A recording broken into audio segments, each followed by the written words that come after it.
음,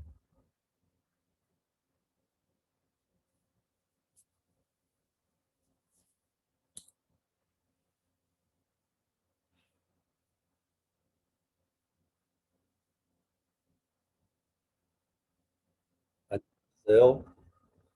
날씨가 많이 덥죠?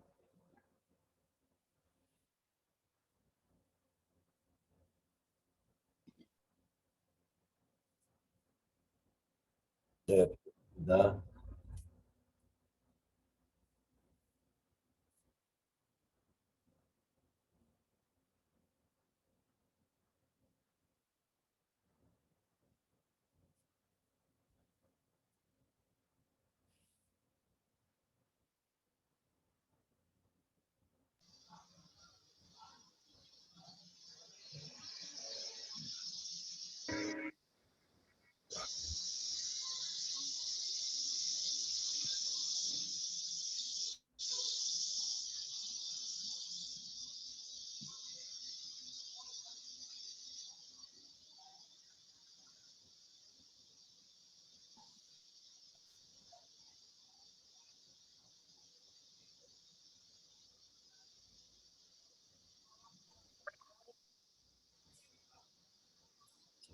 오늘은 세 번째 시간이네요. 예. 오늘 말씀드릴 것은, 지난 시간에 우리가 이제 그 빅 히스토리의 여정을 따라서 우주가 시작되고, 뭐 세상에 여러 가지 원소라든가 별, 이런 것들이 어떻게 나타났고, 또 그 수많은 별들 중에 하나인 태양이 한 46억 년 정도 전에 또 나타나고 비슷한 시기에 지구도 형성이 돼서 또 생명체와 또 출현을 해서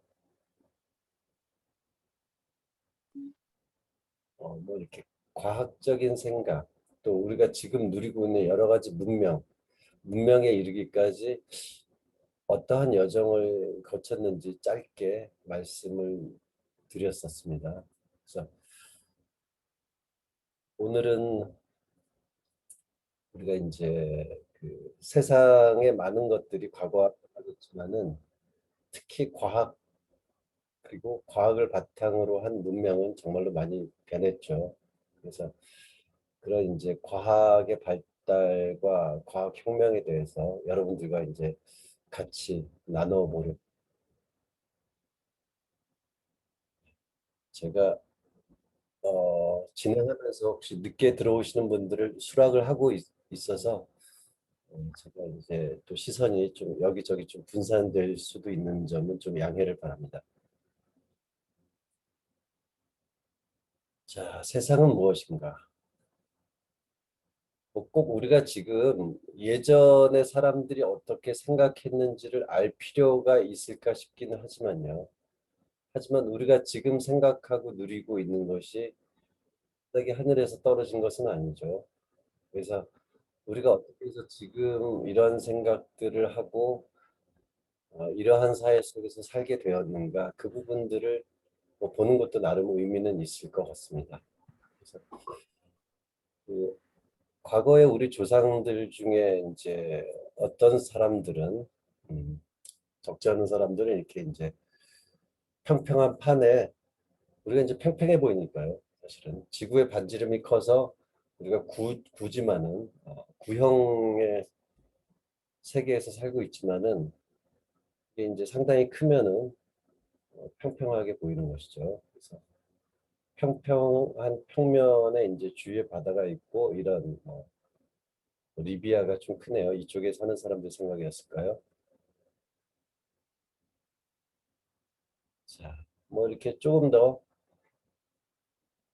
문명이 발달해서 세계 지도가 이렇게 어느 정도 윤곽을 잡혔을 때조차 이렇게 좀 뭐 평면과 비슷한 뭐 그렇게 생각을 했죠. 또 그 우리가 이제 그 이 세계의 끝에 가면은 떨어질 것이다. 왜냐하면 이제 우리가 별들도 있으니까 어차피 우리가 사는 세상이 무한히 펼쳐진 것이 아니고 그 바깥은 별들로 가득 찬 뭐 또 지금 지상의 세계와 다른 천상의 세계가 있으니까 어차피 우리가 사는 세상은 끝이 있을 것이라고 생각했고 그 끝에 가면은 뭐 이렇게 끝도 모를 곳으로 떨어지지 않을까 뭐 이런 생각들도 했었죠. 그런데 이제 지구가 평평하지 않고 둥그런 모습일 것 같다라고 생각하는 사람들이 과거에도 있었죠.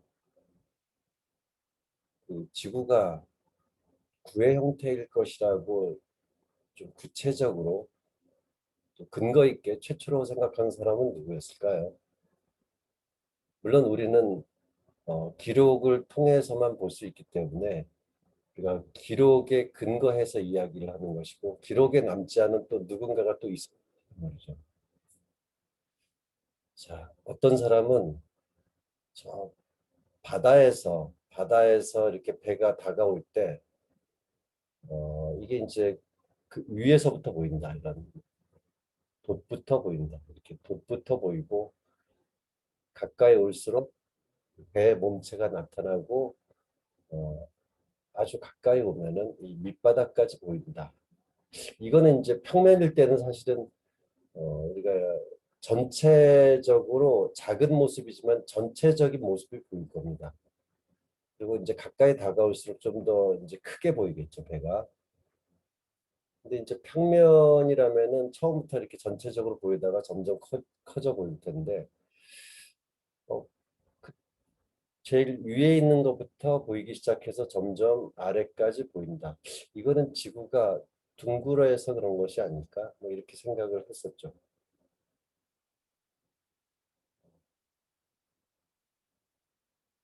또 이제 그 달이 지구의 그림자 이렇게 가릴 때가 있죠. 그래서 달을 가리는 것을 우리가 이제 월식이라고 하죠. 달에 비친 지구의 그림자. 그림자를 보면은 이게 직선이 아니고 이렇게 둥그렇게 좀 보인단 말이죠. 그래서 아, 일식 때 그 달의 그림자를 보니까 지구는 동그랗지 않을까. 그 아리스토텔레스는 또 이런 생각들을 했죠. 실제로 이제 관찰을 했는데 키프로스에서는 보이지 않는 별이 남쪽으로 좀 한참 내려가서 이집트에 갔더니 거기서는 보였다.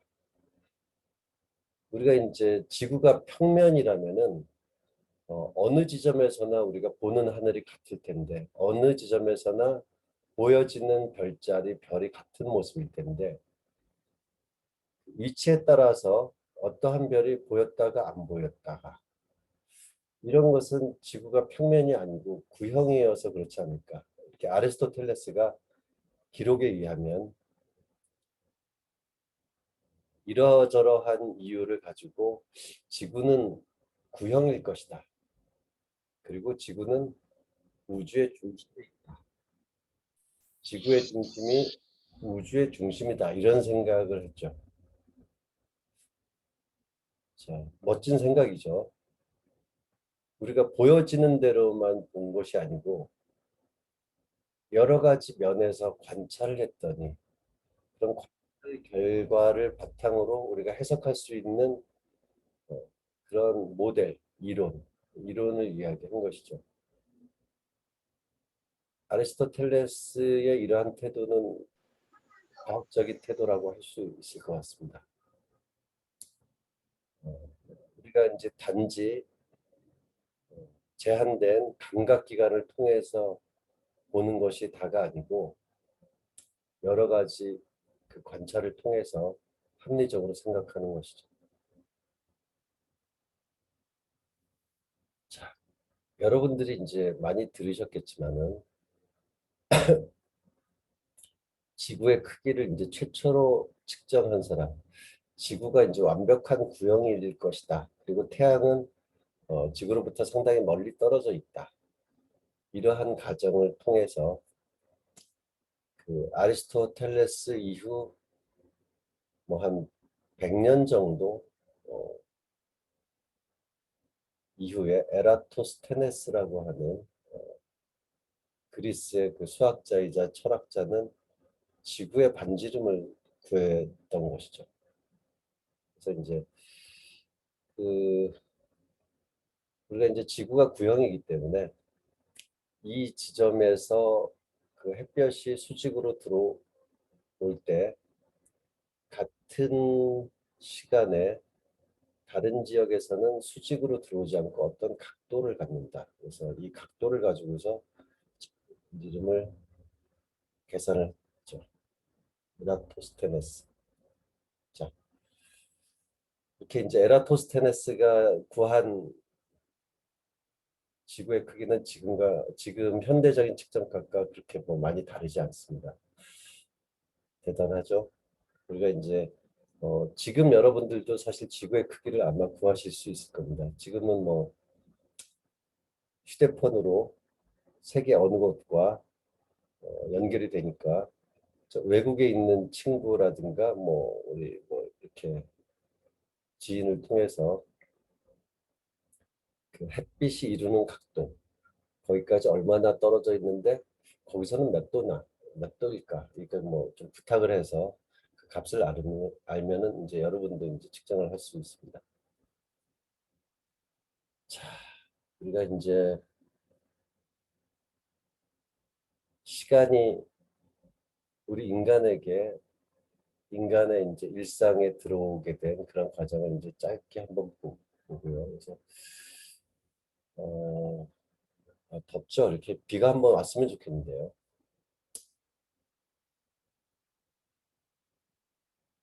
자,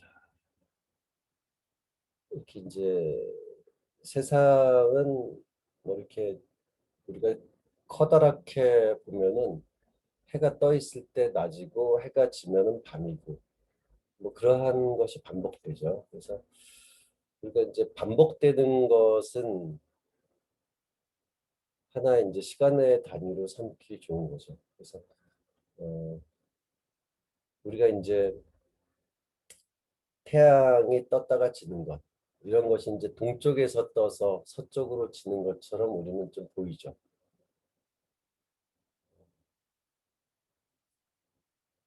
그런데 사실은 우리가 이제 지구가 자전하기 때문에 자전축이 가리키는 그 하늘의 어떠한 지점에 그 근처에 별이 하나 있는 것이죠. 그래서 그 별이 우리가 이제 북극성이라고 부르게 된 계기죠.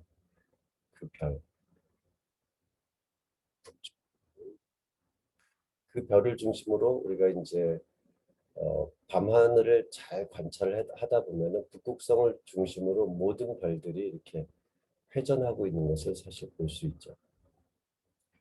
그래서 아마 이 사진은 노출을 길게 해서 그 별이 원호를 그리도록 이렇게 찍은 것입니다. 그래서 이제 24시간 동안의 한 바퀴를 도니까 이 원호가 이루는 각도를 우리가 이제 구하면은 노출을 얼마 동안 했는가 뭐 이런 것도 계산할 수 있을 것 같아요. 그래서 어쨌든 우리가 이제 지구가 자전하기 때문에 그 자전축 방향에 있는 별, 특성을 중심으로 모든 천체들이 이렇게 회전하는 것이죠. 그렇게 보이는 것이죠. 우리가 관측하기에 그렇게 보이는 것이죠. 실제로 세상의 모든 천체들이 그렇게 운동하고 있는 것은 아니죠. 자, 그래서 이제 북극성이 있는 북쪽 하늘을 보면은 이렇게 천체들이 이렇게 회전하고 있는 것처럼 보이는데 우리가 동쪽 하늘을 보면은 이제 북쪽이랑은 상당히 이제 좀 각도가 많이 벌어져 있기 때문에 이렇게 보일 겁니다. 남쪽 하늘 역시 뭐 자전축이니까 이렇게 남쪽의 남극을 중심으로 이렇게 회전하는 것처럼 보일 테고 서쪽 하늘은 역시 동쪽 하늘과 비슷한데 9번 정도가 이제 좀 반대 방향으로 이렇게 보일 겁니다. 그래서 사실은 이제 우리가 태양이 그 동쪽에서 떠서 서쪽으로 진다라고 우리가 느끼지만은 그 태양은 우리가 이제 북극성으로부터 좀 많이 떨어져 있기 때문에 각도상으로 많이 떨어져 있기 때문에 그렇게 보이는 것이고 태양 역시 북극성을 중심으로 이렇게 회전하고 있을 뿐이죠. 자, 그래서 우리가 이렇게 회전을 하는 것이죠. 그래서 태양이 북극성을 중심으로 회전을 하는 것이 주기적으로 일어났기 때문에 우리가 하루라는 시간의 개념이 하늘로부터 우리가 일상으로 이제 내려오게 된 것이죠. 자, 그리고 우리가 또 이제 친근한 천체죠. 태양에 이어서 가장 친근한 천체가 달이죠. 달의 모습을 보면은 모습이 변하죠. 보름달이었다가 뭐 상현달, 하현달, 반달이 됐다가 또 이렇게 금음이 되기도 하고. 이런 이제 달에 보여지는 모습, 위상이라고 하죠. 이것이 이제 29.5일 정도마다 주기적으로 바뀌기 때문에 우리가 이제 한 달이라는 개념이 또 하늘로부터 우리 일상으로 내려오는 것이죠. 또 우리가 하늘을 보면은 별들이 있고 별들을 한참 바라보게 되면은 우리가 이제 어떤 별들은 좀 밝게 빛나는 별들이 이제 눈에 들어올 텐데 그 밝게 빛나는 별들을 한참 바라보다 보면은 뭔가 이렇게 선으로 이어보면은 우리가 알고 있는 우리에게 친숙한 어떠한 모습처럼 보이기도 했습니다. 자, 지금 우리가 이제 사실은 여행을 자유롭게 가지는 못하지만 그 여행을 다니다 보면은 어, 저 바위는 거북이처럼 생겼다. 또 저 산의 능선은 마치 소가 누워 있는 것처럼 보인다. 홍대 근처의 와우산, 소가 누워 있는 것처럼 보인다. 또 어떤 건 이제 용이 누워 있는 것처럼 보인다. 뭐 와룡산. 뭐. 자, 그렇게 우리가 이제 자연이 뭐 그러한 모습을 일부러 띄고서 나타난 것은 아니지만은 자연의 어떠한 모습을 보면은 우리는 우리가 상상하거나 우리가 봤던 것의 모습을 또 연상하게 되죠. 그것이 이제 별자리죠. 그래서 점점이 박혀 있던 점들이 우리가 이제 밝은 별을 중심으로 선을 이어서 별자리가 되면은 그 별자리에는 여러 가지 또 이야기가 입혀지게 되는 것이죠. 그래서 이제 오리온 자리, 오리온의 이제 혁대 부분, 사냥꾼 오리온, 그래서 이제 신화도 나타나고 또 별자리에 어떤 이미지가 입혀지고 그 이미지의 스토리가 입혀지게 되면은 밤하늘은 여러 가지 컨텐츠들로 가득 차게 되고 우리가 아는 그 별자리들의 이제 상당 부분은 어, 기원전 한 3,300년 정도 전에 바빌로니아 지방에서의 그 목동이 이제 그 상상했던 그런 별자리들에서 왔습니다. 그래서 이제 그 우리가 목동은 그렇죠. 이렇게 밤에 뭐 양이라든가 이러한 뭐 염소라든가 이렇게 지키고 있다가 하늘을 바라볼 일이 많았죠. 그래서 이제 뭐 목동이면 좀 이제 목가적이고 좀 낭만적인 느낌도 들죠. 밤하늘의 별을 이렇게 많이 바라다 보면서 별자리가 또 바빌로니아 지방에서 상상했던 별자리가 지금까지도 내려져 오고 있고 세계 여러 지역으로 또 퍼지기도 하고 그렇습니다. 이야기를 하다 보니까 제가 학교 다닐 때 교과서에서 나왔던 알퐁스 도데의 별 이야기, 그것이 생각나네요. 참 아름다운 글이었던 것 같고 청소년기에 느꼈던 그런 감정이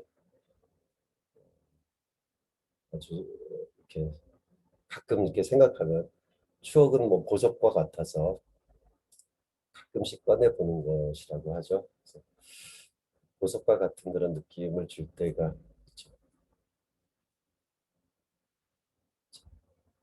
이러한 별자리들, 여러 가지 이야기들이 별자리에 입혀져 있죠. 근데 이 별자리가 늘 같은 모양은 아니죠.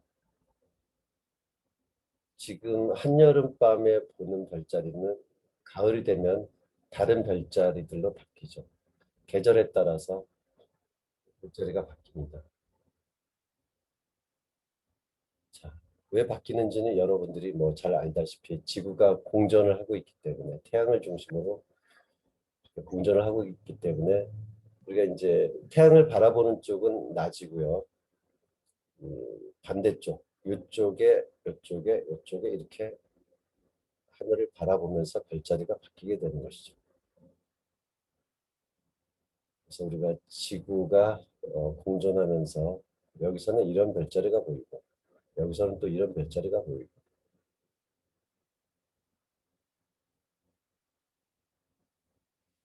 같은 별자리가 언제 보이는가 이렇게 사람들이 하늘을 관측하다 보니까 365일보다 조금 더 긴 시간이 흐르면은 하늘의 모습이 똑같은 별자리로 채워지더라. 똑같은 별자리가 365일이 조금 더 지났을 때 나타나게 되더라. 자, 그래서 우리가 이제 한 달이라고 하는 시간과 1년이라고 하는 시간. 사실은 이제 하늘만 별자리가 똑같아지는 게 아니고 우리가 이제 그 1년이 되면은 지구가 같은 위치에 공전을 한 바퀴 돌아서 같은 위치에 있기 때문에 우리가 이제 봄, 여름, 가을, 겨울 1년을 주기로 또 바뀌는 거죠. 그러니까 1년을 주기로 지상의 세계도 반복되는 것이죠. 그래서 1년이라고 하는 거는 이제 지상의 세계, 하늘의 세계, 그러니까 전체 우주가 똑같은 모습으로 되는데 걸리는 시간. 그래서 1년이라는 거는 좀 의미가 있는 것 같아요. 그래서 우리가 나이를 1년을 단위로 하는 것. 나이가 뭐 45이다. 그러면은 우주가 같은 모양이 되는 그런 시간을 45년, 45번 겪었구나 이런 것이죠. 자, 근데 이제 365일보다 이제 조금 더 길죠. 그래서 여기 이제 딱 떨어졌으면 좋을 텐데 365.25 이러면은 딱 우리가 이제 그 4년마다 하루를 더 두면은 그게 이제 딱 떨어질 텐데 사실은 이제 365.24 이하나 뭐 이렇게 되니까 우리가 이제 그 율리우스가 제정한 그러한 달력 율리우스력이 뭐한 1600년 정도 1600년 정도 지났을 때 우리가 이제 이 차이 때문에 한 11일 정도가 차이가 됐어요. 그래서 그 1582년도 10월 달의 달력을 보면은 이때 이제 우리가 이제 그레고리력이라고 하는 지금 사용하고 있는 달력으로 이제 바꿨습니다. 지금 사용하고 있는 이제 달력은 저거죠. 4년마다 6년이 돌아오긴 하죠. 돌아오긴 하는데 그 백의 배수는 우리가 그 윤년을 두지 않고 그냥 평년처럼 1900년, 2000년, 2100년 이랬을 때는 원래 이제 4의 배수니까 윤년이 돼야 되는데 그건 이제 그 평년으로 하고 또 이제 400의 배수는 뭐 1600년이다, 2000년이다, 2400년이다 이렇게 400의 배수는 다시 윤년으로 두고 이런 식으로다가 이제 하게 되면은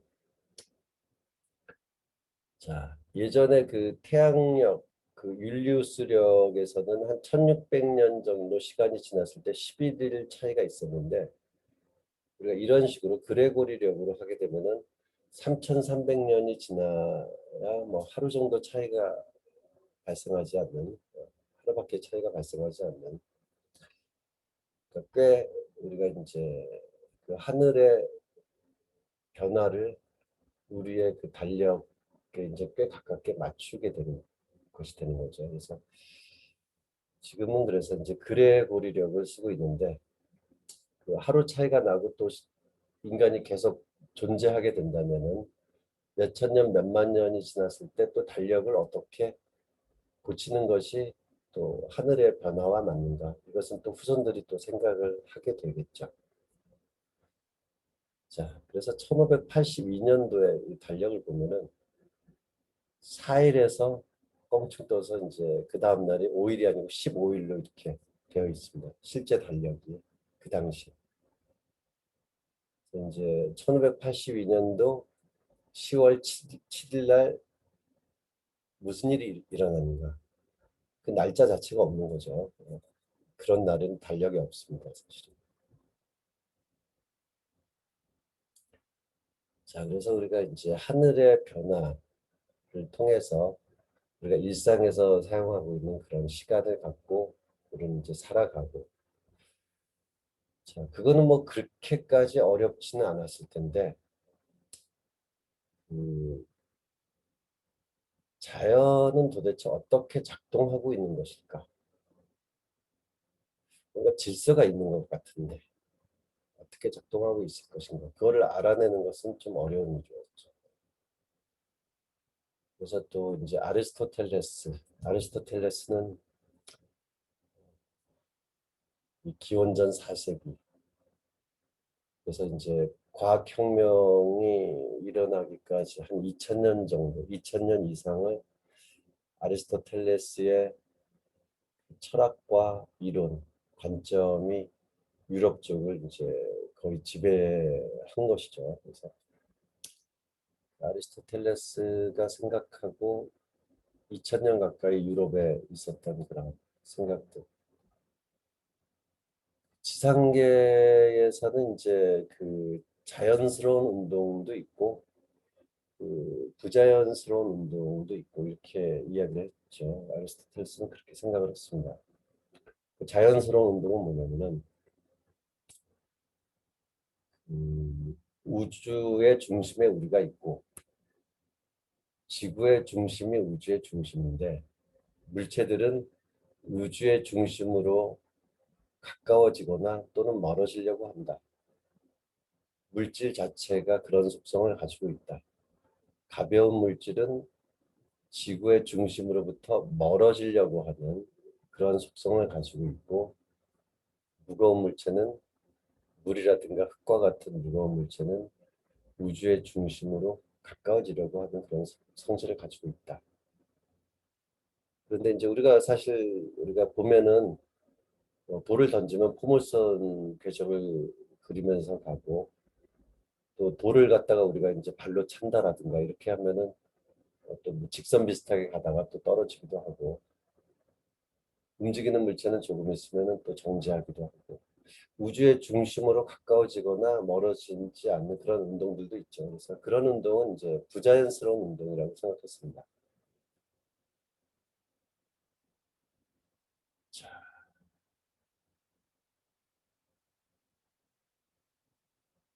빗방울이 떨어지는 것. 물이니까 무거워서 우주의 중심, 지구의 중심으로 가까이 가려고 하는 성질이 있다. 그래서 떨어지는 것이다. 자, 그런데 이제 하늘을 보면은 지상의 세계는 뭐 그렇게 운동을 뭐 자연스럽거나 부자연스럽게 운동을 하고 있는데 하늘을 바라보면은 그 하늘에 있는 천체들은 일정한 거리를 갖고 원운동을 하는 것처럼 보였죠. 지금도 그렇게 보이죠. 우주의 중심인 지구로부터 일정한 거리를 유지한다. 하늘에 있는 모든 천체들이 그렇게 보이죠. 왜냐하면은 지구는 자전하고 있으니까요.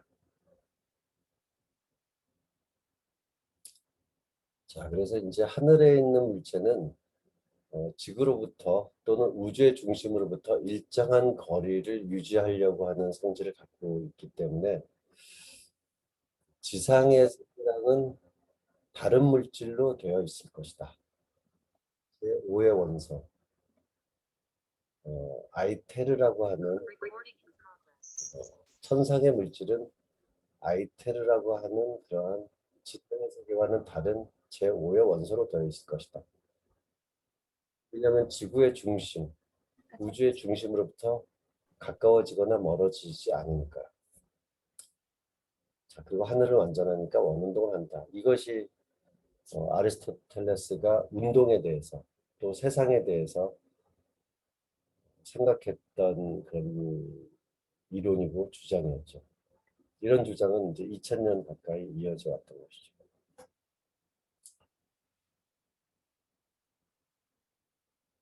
그래서 이제 그러한 생각들이 어, 우리가 이제 천동설이라고 하죠. 그러니까 하늘이 움직이는 거죠. 지구는 가만히 있고. 그 바탕에는 우리 인간은 우주의 중심에서 살고 있다라고 하는 것이죠. 우주의 중심은 우주에서 가장 특별한 곳이죠. 우리 인간은 우주의 중심, 가장 특별한 곳에서 살고 있다. 그래서 인간은 우주에서 가장 특별한 존재다. 인간에 대한 관점, 우주에 대한 관점이 인간에 대한 관점을 당연히 이렇게 가장 특별한 우주에서 가장 특별한 존재로서의 인간 이렇게 생각되어지는 것이죠. 그래서 우리가 과학 또는 세상에 대한 관점, 세계관이 또 인간관과 이제 연결이 돼. 자, 이렇게 어쨌든 뭐 이제 아리스토텔레스의 생각으로는 달 너머, 그달 너머에 있는 세상을 우리가 이제 천상계라고 하고 완전한 세상이라고 이렇게 생각을 했습니다. 근데 물론 이제 그 아리스토텔레스의 생각은 지금 우리가 봤을 때 틀렸다라는 것을 알고 있죠. 그런데 아리스토텔레스가 틀린 생각을 했지만은 비난받아야 될 이유는 없다라고 생각되거든요. 그 당시에 대부분의 사람들은 무거운 게 뭐 돌이 하늘에 그러니까 그러니까 돌이 땅으로 떨어지고 뭐 비가 하늘에서 땅으로 떨어지고 이런 것들은 늘 봐왔던 것이기 때문에 을에 그러려니 당연한 것이라니 이렇게 생각하고 더 질문을 하지 않았고 더 설명하려고 하지 않았는데 아리스토텔레스는 그 보여지는 자연현상을 설명하기 위해서 고민을 한 것이죠. 그 자연현상을 원래 그러려니 또는 인간 넘어 있는 초월자가 다루는 것이기 때문에 지배하는 것이기 때문에 인간의 역량으로는 이제 알 수 없는 일이지 이렇게 그냥 내버려 둔 것이 아니고 인간의 관점에서 이해하려고 하는 그러한 노력 이런 것들이 저는 비록 틀린 이야기를 했다고 하더라도 중요하다라고 생각합니다. 자, 그렇게 이제 자연이 작동하는 원리, 너무나도 이제 복잡한 세상, 다양한 운동들이라든가 다양한 변화가 있는 이 세상의 원리를 안다는 것. 너무나도 이제 거대한 질문이죠, 사실은.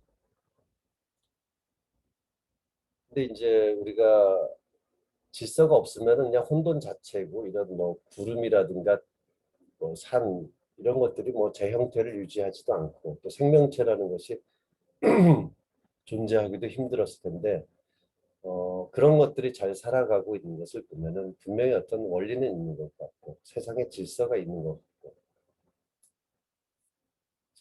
무엇인지 알기는 힘들죠. 우리가 이제 지상은 너무나 복잡하지만 하늘을 바라다 보면은 1년마다 같은 별자리가 나타나고 또 하루를 주기로 해서 천체들이 일사불란하게 움직이고 있고 그래서 이제 지상의 세계는 너무나 이제 설명하기 복잡하니까 그나마 질서 있게 움직이는 하늘의 세계 지상은 이렇게 복잡하지 않습니까? 너무나 많은 것들도 있고 그래서 그 천상의 세계를 통해서 자연의 질서를 조금이나마 알고자 하는 그런 노력들이 나타나기 시작했죠. 근데 우리가 이제 밤하늘에 빛나는 하늘의 물체, 천체들을 보면은 하루를 주기로 이렇게 나타났다가 사라졌다 이렇게 하는 것만이 아니고 좀 여러 날을 이렇게 관찰을 하다 보면은 어떠한 천체는 다른 별들과 달리 목성이랑 이제 금성입니다. 좀 더 이렇게 빠르게 변하는 것을 관측할 수 있었습니다. 옛날에는 하늘의 별자리가 개인의 운명이라든가 국가의 운명에 관계된다라고 생각됐기 때문에 하늘의 별자리, 천체들을 관측하는 것은 개인적으로나 국가적으로 아주 중요한 일이었죠. 그래서 이제 세계 여러 지역에서 대부분의 지역에서 그 하늘의 뜻을 살피고자 하는 마음에서 천문대들 흔적들은 많이 남아있죠. 마야 문명이라든가 우리나라 뭐 신라 시대의 뭐 첨성대라든가 또는 이제 그 조선 시대 그 기록을 보면은 그 천체 운동에 대한 기록들이 자세하게 나타나 있습니다. 그래서 하늘의 뜻을 살피는 것 중요했기 때문에 이제 별자리를 많이 그러니까 천체들을 관측했고요. 어떤 천체들은 이렇게 다른 별들이랑 이제 다르게 좀 더 빠르게 움직이고 있는 것들을 바라볼 그러니까 알 수 있었죠. 그래서 이렇게 빠르게 움직이는 거는 빠르게 변하는 거는 그 우리한테 좀 가까이 있기 때문에 그럴 것이다 이런 생각을 하게 되는 겁니다. 그래서 우리한테 가까이 있다. 그러니까 이제 그 태양을 중심으로 또 이렇게 도는 그런 것이 아닐까 뭐 이런 생각들을 했죠. 자, 어쨌든 이제 한 2000년 가까이 지구가 우주의 중심이고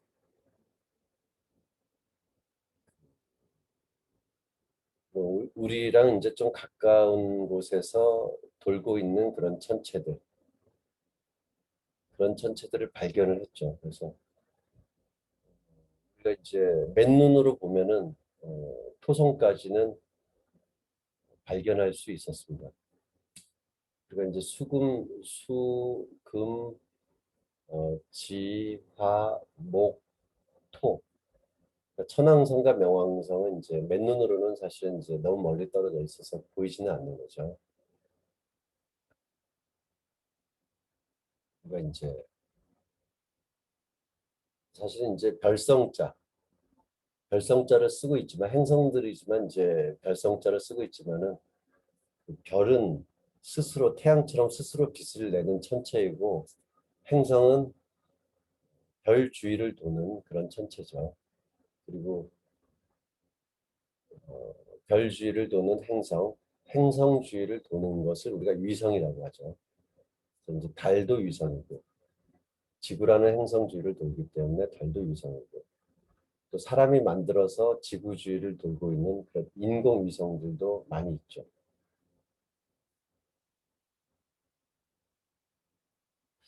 근데 이제 하늘을 관측을 하다 보면은 어떠한 천체들, 어떠한 행성은 그냥 원운동을 하지 않고 가다가 뭐 이렇게 거꾸로 움직였다가 다시 또 시간이 지나면 다시 이렇게 원래 방향으로 가고 이런 것들까지 관측을 하게 됐죠. 근데 이러한 관측은 그 아리스토텔레스가 이야기하는 하늘은 완전한 세상이기 때문에 완전한 운동인 원운동을 하고 있다. 원운동을 해야 한다. 이런 것과 위배가 되는 것처럼 보이죠. 하지만 아리스토텔레스의 우주관 버리고 싶지 않았죠. 아리스토텔레스의 말이기도 하지만은 또 우리가 마음속으로는 지상의 세계와는 다르게 하늘은 완전할 것이라고 하는 그런 상상적인 믿음이 또 사람들 마음에 있으니까. 그래서 이것을 원운동을 유지하면서 이런 현상을 설명하기 위해서 이러한 이론을 냈죠. 이렇게 원운동을 하고 있는데 그 원운동을 하면서 또 그 안에서 원운동을 하고 있다. 자, 그래서 지구가 보기에 천체들은 원운동을 하면서 또 원운동을 하기 때문에 이렇게 움직이는 구간. 이렇게 가다가 이렇게 움직이는 구간에서는 이렇게 역행 운동을 하는 것처럼 보일 수 있다. 어떻게 보면 굉장히 멋진 생각이죠.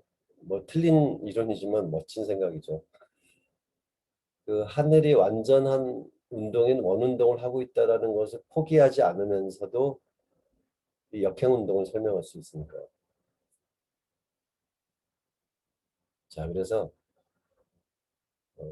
우리가 이제 지구 바깥에 있는 행성을 우리가 외행성이라고 하죠. 그래서 수성, 금성은 지구 안쪽에 있어서 내행성.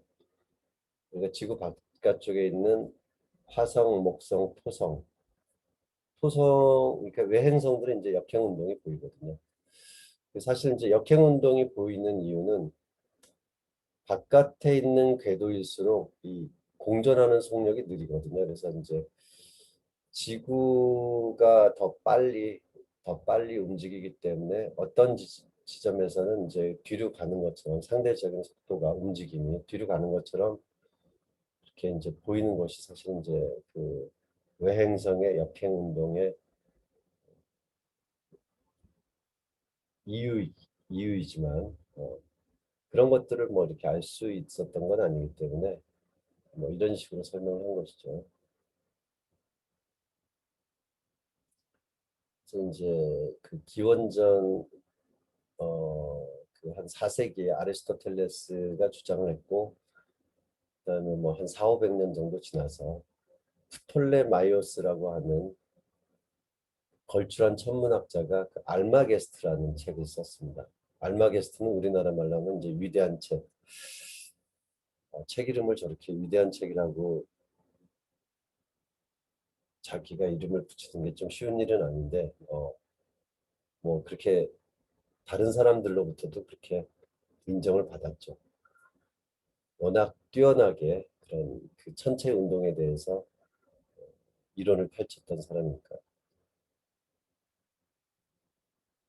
근데 어쨌든 뭐 이제 그 원운동을 하면서 다시 이렇게 원운동을 한다. 그 원운동을 하면서 이제 또 그 원궤도에서 원운동을 하는 그 원을 우리가 이제 주전원이라고 주전원이라고 이렇게 하는데 지구가 중심에 있고 뭐 어떻게 복잡하죠 운동이. 근데 우리가 주전원이 하나만 있어서는 또 실제 이제 관측 자료랑 안 맞으니까 그 주전원 위에 또 새끼 주전원이 있어서 그걸 만들어야 됐어요. 이게 그 실제 관측 자료랑 이론이랑 이제 맞추기 위해서. 점점 복잡해지는 거죠. 하늘은 완전한 세계 같은데 왜 이렇게 복잡할까? 게다가 이제 이렇게 뭐 주전원 위에 또 주전원이 있는 것만이 아니고 그 관측 자료를 맞추기 위해서 지구가 이제 우주의 중심이 아닌 우주의 중심에서 약간 떨어져 있어야 된다라고. 그래야지 이제 관측 자료랑 좀 맞는다. 이러한 식의 그런 이제 이론들 보완이 돼 갔던 것이죠. 그래서 이제 이심원 중심으로부터 이제 우리가 좀 떨어져 있는 그런 곳에 지구가 있는 것이죠. 이제 과거에는 우리가 우주의 중심에 있다라고 생각했는데 관측 자료를 맞추다 보니까 우주의 중심에서 이제 약간 떨어지게 된 것입니다. 그런데 이제 1543년부터 1687년까지 과학혁명이라고 불리우는 그런 시기에 많은 것들이 변하게 되는 것이죠. 자, 코페르니쿠스는 1543년에 우리가 우주의 중심이 아니고 태양이 우주의 중심이고 태양주위를 지구가 돌고 있다. 이렇게 주장을 했습니다. 왜 그렇게 주장을 했냐? 그 프톨레마이오스의 이론, 또 그 이후에도 관측 자료와 맞추기 위해서 수없이 필요했던 그런 주전원들,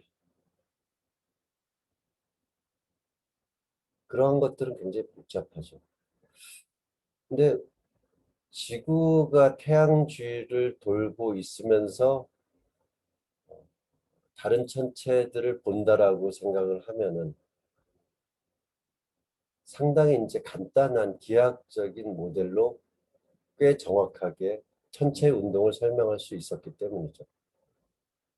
그 수많은 주전원들이 필요하지 않고 지구가 움직인다라고 생각을 하면은 관측 자료를 꽤 정확하게 맞출 수 있었습니다. 그래서 코페르니쿠스 자체도 어,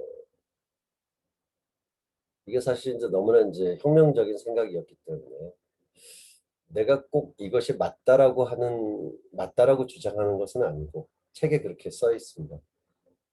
내 말이 맞다라고 주장하는 것이라기보다는 이러한 관점, 지구가 태양 주위를 돌고 있다라는 그러한 관점에서 보면은 그런 단순한 모형으로 관측 자료를 잘 설명할 수 있다. 하나의 가설적인 모형이다. 이렇게 주장을 그렇게 이야기를 한 것이죠. 당시에 이제 우리가 과학이 발달하지 않았어. 16세기만 하더라도 운동에 대해서 우리가 이해가 잘 되지 않는 상태라서 사람들은 여러 가지 이유에서 반론을 했죠. 그래, 우리가 살고 있는 지구가 움직인다라고 하면은 내가 돌멩이를 위로 높이 던졌을 때 지구는 움직이니까 돌멩이가 올라갔다 내려오는 동안 지구가 움직이니까 돌멩이는 우리 뒤로 떨어져야 되는 거 아니냐. 근데 돌멩이는 던진 위치 그대로 똑바로 떨어지지 않느냐. 지구가 움직인다는 건 말이 안 된다. 지구가 정지하기 때문에 돌멩이는 똑바로 떨어지는 것이다. 음. 우리가 이제 관성이라는 것을 이해하지 못했기 때문에 당시에는 그렇게 주장을 코페르니쿠스의 주장을 반박하곤 했죠. 그것도 일리가 있는 이야기죠. 관성을 이해하지 못한 상태에서는. 근데 우리가 이제 관성이라는 것이 좀 이따 보시게 될 이제 갈릴레오가 이제 관성의 개념을 우리가 이제 명확히 했는데 운동하고 있는 물체는 자기 운동을 유지하려고 하는 성질을 갖는다. 그런 관성. 돌멩이를 위로 던지더라도 갈릴레오는 이렇게 설명을 이해할 수 있었죠. 관성을 이용해서. 돌멩이를 위로 던진다고 하더라도 돌멩이 역시 지구와 함께 움직이고 있었기 때문에 위로 올라갔다가 내려오는 동안에도 지구와 같이 움직이려고 하는 관성을 갖고 있어서 그래서 똑바로 떨어질 수 있는 것이다. 이렇게 설명할 수 있었죠. 자, 어쨌든 이제 코페르니쿠스가 지동설, 지구가 움직인다라고 하는 그런 지동설을 주장한 것은 뭐 이런 모형이었고요. 자, 우리가 이제 애니메이션을 보면 이런 것이죠.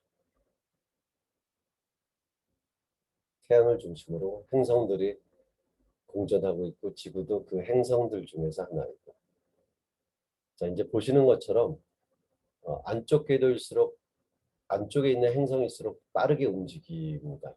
바깥에 있는 행성은 좀 느리게 움직이죠. 그래서 이제 역행 운동이 같이 관측이 되는 것이죠.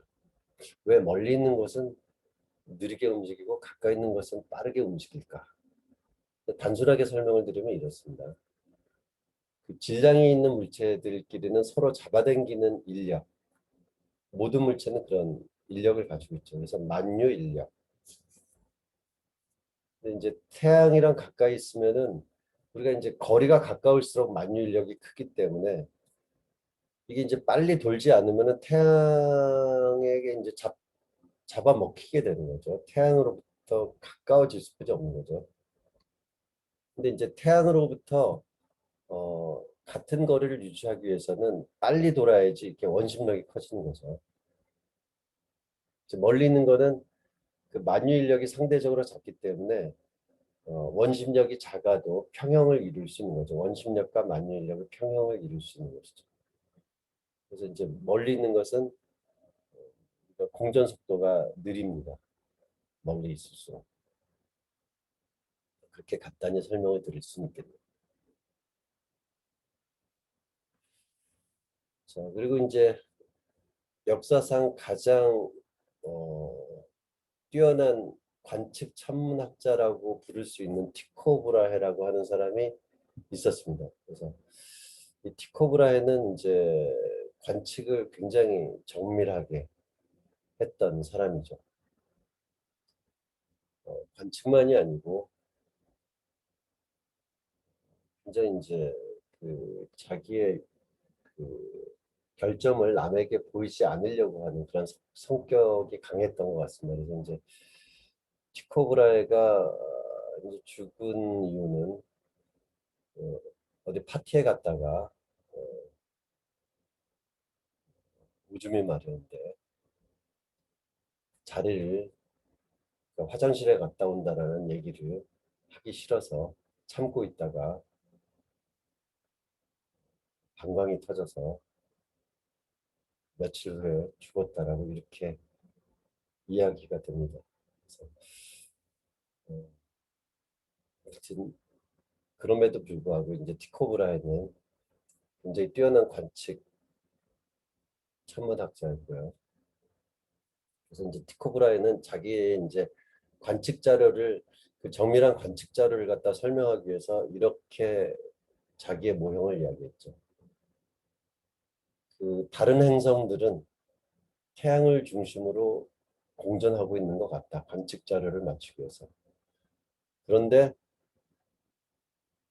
태양은 다른 행성들을 거느리고 있는 태양 자체가 지구를 중심으로 이렇게 또 공전하고 있다.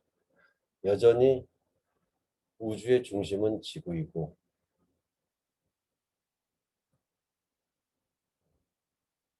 이렇게 원운동을 하고 있다. 이런 모양을 했죠. 아리스토텔레스의 그 하늘은 완전한 원운동을 한다는 그러한 관념을 이제 포기하지 않고 벗어나지 못하고 이러한 모형을 하게 됐죠. 근데 이제 티코 브라헤와 이제 같이 연구를 했던 케플러라고 하는 사람이 있습니다. 같이 연구를 했고 티코 브라헤가 죽은 후 티코 브라헤의 이제 가족들이 그 관측 자료를 케플러에게 넘겨주지 않으려고 했지만은 우여곡절 끝에 그 관측 자료를 이제 가질 수 있게 됐죠. 케플러. 근데 케플러는 이제 수학에 있어서 수학적인 역량에 있어서 당대 최고 수준에 있던 사람입니다. 그래서 당대 최고 수준의 수학자인 케플러가 당대를 넘어서 역사상 굉장히 뛰어난 천재인 티코 브라헤의 관측 자료, 그러니까 관측 데이터와 자기의 수학적인 역량을 다 이제 가질 수 있게 된 거죠. 그래서 관측 자료를 바탕으로 해서 케플러의 이제 그 법칙이 나온 것이죠. 행성이 운동하는 법칙, 세 가지 법칙에 따라서 행성을 운동하고 있다. 그래서 이제 그 제1법칙은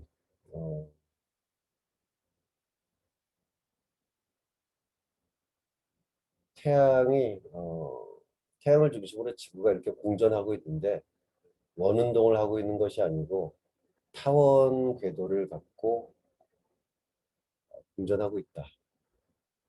태양은 우리가 이제 타원은 이제 초점이 있거든요. 이 초점이 두 개가 있는데 두 초점 중에 이제 한 곳에 있고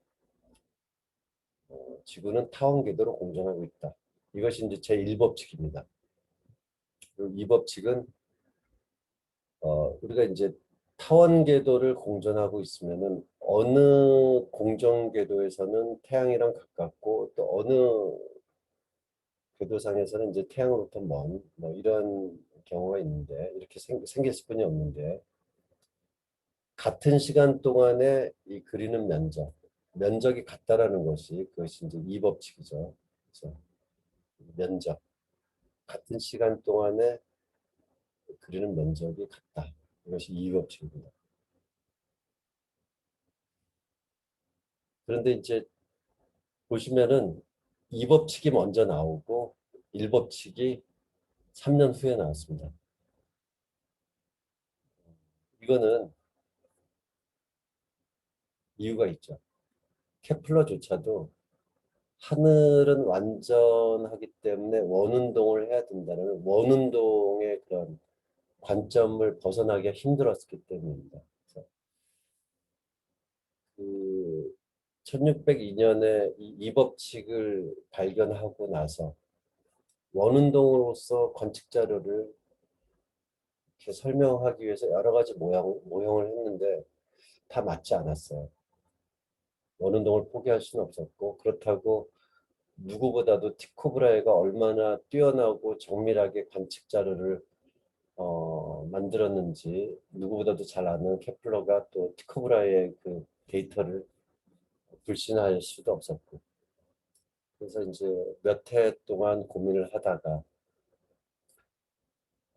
원운동의 관념을 벗어나서 타원 궤도라는 관념을 가진 그런 관점에서 보니까 굉장히 정확하게 그 천체의 운동, 천체 중에서도 그 행성들의 운동을 설명할 수 있게 된 것이죠. 자, 여기서 이제 끝날 수도 있었는데 케플러가 워낙 뛰어난 수학적인 역량을 갖고 있었기 때문에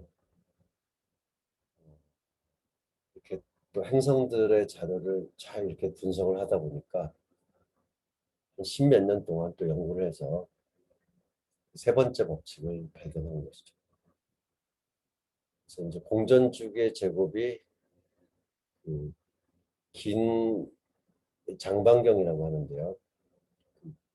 타원의 이제 긴 반지름의 뭐 세제곱에 비례합니다. 그래서 우리가 이제 외행성이 이제 역행 운동을 하는 거는 지구보다 공전하는 속도가 좀 느리기 때문인데 어느 정도로 느리냐, 뭐 화성이나 목성 이런 것들이 공전하는 속력이 어느 정도 느리느냐 이런 것을 설명할 수 있는 세 번째 법칙까지 발견을 했습니다.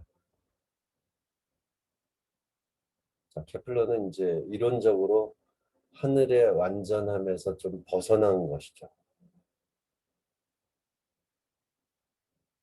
근데 이제 케플러가 이렇게 이 세 가지 법칙을 가지고 굉장히 정확하게 행성들의 운동을 설명을 했지만 도대체 이 법칙이 왜 성립하는지, 왜 이런 법칙이 성립하는지 그 이유를 알 수는 없었죠. 왜 이런 법칙이 성립할까? 그것은 이제 아직도 역학이 발달하지 않았고 운동에 대한 이론이 정립되지 않았기 때문이죠. 자, 이제 갈릴레오는 그 우리가 이제 이론적인 면에서나 실험적인 면에서 굉장히 많은 일을 했습니다. 그래서 그 근대 과학의 아버지라고 불리우기도 하고요. 그래서 갈릴레오는 우리가 상상적인 믿음이 아니고 유발 하라리가 그 사피엔스라는 책에서 반복한 단어가 이제 상상적 믿음이죠. 그래서 이제 상상적 믿음이 아니고 자연은 있는 그대로를 관찰해서 그 해석해야 된다. 관찰을 통해서 주장을 해야 된다. 이러한 신념을 갖고 있었고요. 그것이 이제 과학적인 태도죠. 그리고 이제 자연은 수학의 언어로 쓰여져 있다. 이렇게 이야기를 했습니다. 그러니까 자연의 원리를 이해하기 위해서는 수학적인 체계, 수학적인 관점이 중요하다라고 이렇게 생각했던 사람입니다. 이제 아까 말씀을 드린 관성의 개념을 갖고 운동을 설명을 할 수 있었고요. 실험적인 면에서나 이론적인 면을 다 중시를 했죠. 이제 갈릴레오는 그 네덜란드에서 망원경이라고 하는 멀리 있는 물체를 가까이 또 자세하게 볼 수 있는 그런 광학기기인 망원경이 발명되었다라는 이야기를 듣고 자기가 직접 망원경을 제작을 했습니다. 그래서 그 갈릴레오가 만든 망원경은 그 당대의 다른 망원경과 이제 비교할 수 없을 정도로 뛰어나게 아주 훌륭한 망원경이었습니다. 그래서 그, 그 망원경을 갖고 갈릴레오는 다른 사람들은 망원경으로 그 멀리 있는 배를 관찰한다라든가 또는 뭐 배에서 뭐 우리가 뭐 육지를 관찰한다라든가 그리고 육지에서 저기 뭐 산에 있는 무엇을 관찰한다라든가 뭐 이렇게 지상의 세계를 관측하는 데 편리하게 썼지만은 갈릴레오는 그 망원경을 갖고 다른 사람들과 달리 하늘을 관측을 했습니다. 멀리 떨어져 있는 하늘을 관측을 한 거죠. 그 점에서 갈릴레오가 이제 남다르다라고 이야기를 할 수 있고요. 그래서 우리가 이제 관측 천문학이 획기적으로 바뀐 거죠.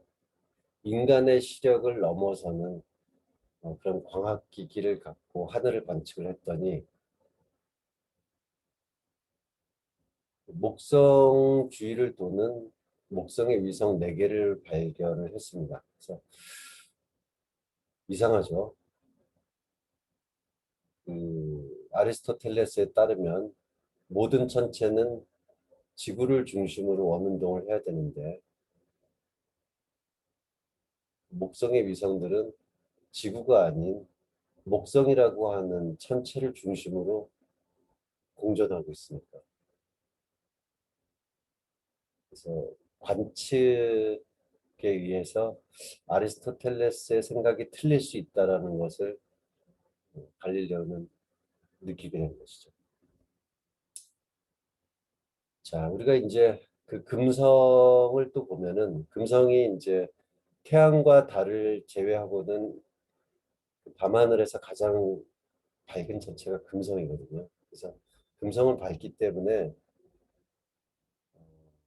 달처럼 위상이 변하는 것을 우리가 이제 맨눈으로 보면 잘 알 수가 없어요. 근데 이제 적당히 이제 망원경으로 앞에 이제 빛의 양을 좀 줄이면서 망원경으로 관찰을 했더니 달처럼 금성도 보여지는 모습이 이렇게 달라지는 금성의 위상 변화를 또 관측할 수 있었고요. 자, 하늘에 있는 전체가 이렇게 완전하지 않다라는 그런 느낌이죠. 그리고 이제 달을 관측을 했더니 달의 표면이 이제 울퉁불퉁한 거죠. 매끄러운 구간이. 심지어 태양을 관측을 했더니 태양을 관측할 때 물론 이제 그냥 망원경으로 관측을 하면은 눈이 손상되겠죠. 그래서 앞에 비세양을 줄일 수 있는 적절하게 필터링을 해서 관측을 했더니 태양에 이렇게 점이 있더라. 흑점, 태양의 흑점까지도 관측을 했습니다. 그래서 이제 갈릴레오는 관측을 통해서 아리스토텔레스의 생각을 벗어날 수 있었죠. 케플러는 행성 운동의 법칙을 통해서 그 이론적인 관점에서 아리스토텔레스의 생각을 벗어날 수 있었고요. 갈릴레오는 실증적으로 관측을 통해서 아리스토텔레스의 생각을 좀 벗어날 수 있었죠. 하지만 벗어난다고 해도 아직은 많이 부족하죠. 많이 벗어날 수 없었습니다. 대부분의 분의 사람들은 지구가 태양주위를 공전한다고 하는 그런 지동설을 받아들일 수 없었고, 특히 하나님이 인간을 위해서 세상을 창조하고 인간을 생명체 중에서 가장 특별한 존재로 이렇게 여기고 있다라고 하는 그런 종교적인 관점과 대립이 되는 것이죠. 지구가 우주의 중심도 아니고 단지 태양 주위를 도는 여러 행성들 중에 하나일 뿐이다. 이러한 지동설은 종교적인 관점과 이제 맞부딪히게 되고, 그래서 갈릴레오는 이제 종교 재판까지도 받았죠. 그래서 가택에 연금되고 지동설을 다시는 입 밖으로 꺼내지 않겠다라는 그런 약속을 강제로 하게 하고, 왜냐하면 그런 약속을 하지 않으면은 사형을 받을 수 있는 상황이었습니다.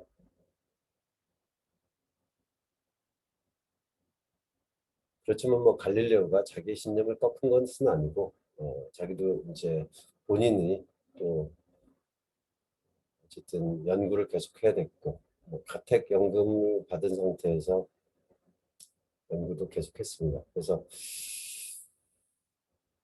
뭐 훌륭한 책도 있고요. 뭐 교황청이 이렇게 가혹하게 갈릴레오의 주장을 억누른 것을 20세기 들어와서 교황이 공식적으로 사과를 하긴 했습니다. 자, 갈릴레오가 실제로 이제 피사의 사탑, 사자는 이제 기울어질 사자죠. 그래서 기울어진 탑에서 실제로 이제 세공을 뭐 좀 작은 세공, 또 큰 세공이 무겁죠. 그래서 아리스토텔레스가 이야기하는 것처럼 무거운 물체가 더 먼저 떨어진다라고 하는 것을 반박하기 실험을 했는지 안 했는지는 이제 정확히 이야기하기 힘듭니다. 근데 이제 많은 과학사가들은 실제로 그런 실험을 하지는 않았을 것이다. 이렇게 자료에 의하면 뭐 그래 안 했을 것이다라는 쪽으로 좀 더 기우는 것 같은데, 그렇다고 하더라도 저기 갈릴레오는 여러 가지 실험을 많이 했습니다. 그래서 공기 저항이 없으면은 가벼운 물체나 무거운 물체나 똑같이 떨어질 것이라고 하는 그러한 생각을 계속 갖고 있었죠. 운동에 대해서 갈릴레오는 나중에 뉴턴의 그 역학을 납게 하기 위한 그 밑거름 되는 그런 이론을 많이 했습니다. 그래서 이제 우리가 1971년에 아폴로 15호가 달에 착륙을 했거든요. 그러니까 우리가 이제 최초로 달에 착륙한 아폴로 우주선은 아폴로 11호죠.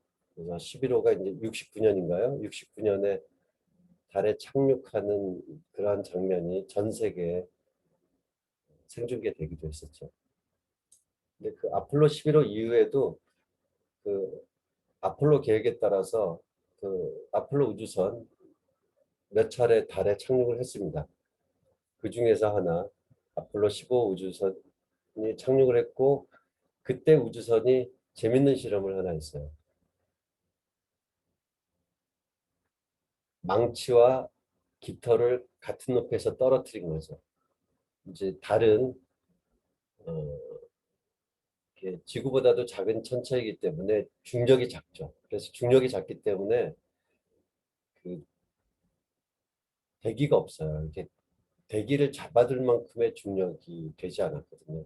그러니까 그래도 얼마간의 대기가 있을 수도 있는데 사실 달도 뭐 작다고 하더라도 그 지구 반지름의 한 4분의 1 정도 되는 이제 커다란 천체죠. 그래서 커다란 천체니까 중력도 웬만큼은 있죠. 그래서 중력이 이제 지구보다는 뭐 한 6분의 1 정도 되는 작지 않은 중력을 갖고 있는데 그럼에도 불구하고 대기가 남아있지 않는 거는 그건 이제 사실은 그 태양이라고 하는 그런 별에서 오는 태양풍이 워낙 막강하기 때문이죠. 그래서 이제 지난번에 말씀을 드린 것처럼 그 지구는 그 외핵, 액체 상태인 외핵이 회전하면서 자기장을 만들어내서 강력한 태양풍을 이렇게 다 쳐낸다라고 했죠. 그래서 이제 대기를 가질 수 있었고 다른 그 내부적으로 그러한 자기장을 만들 수 있는 그러한 내부 구조가 없었기 때문에 강력한 태양풍으로부터 대기를 보호할 수가 없었죠. 그래서 오래전에 그 달의 대기는 없어졌고 거의 진공에 가까운 거죠 지금은. 그래서 이 동영상을 한번 잠깐 보기를 하겠습니다. 이게 짧으니까요. 그래서 잠시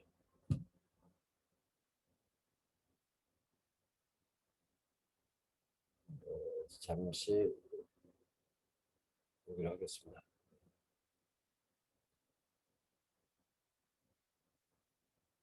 Jim, we copied both Solar Wind and 10 drum in the ETB. Not quite yet. I haven't put the Solar Wind in yet, but I will shortly. I want to watch that. I have a good picture there. I've got beautiful picture, Dave. Well, in my left hand, I have a feather. In my right hand, a hammer.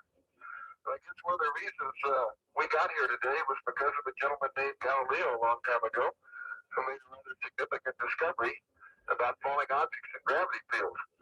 And we thought that where would be a better place to confirm his findings than on the moon. And so we thought we'd try it here for you. The feather happens to be appropriately a falcon feather for our falcon. And I'll drop the two of them here and hopefully they'll hit the ground at the same time. How about that? Last night, that proves that Mr. Galileo was correct in his findings.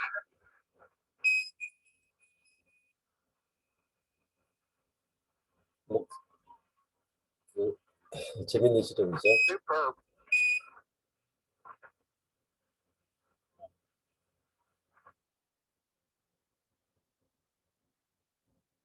아, 자, 재밌는 실험을 했죠. 어, 잠시만요.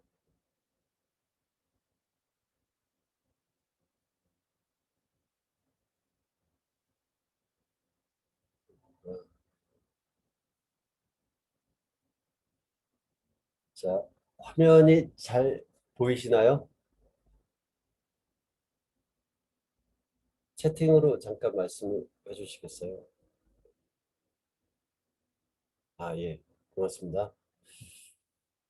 자, 갈릴레오가 생각하기를 지구는 이제 공기 저항 때문에 그런 실험을 못하지만 공기 저항이 없는 진공 중에서는 가벼운 물체나 무거운 물체나 똑같이 떨어질 것이다. 이러한 갈릴레오가 생각만 하고 하지 못했던 실험을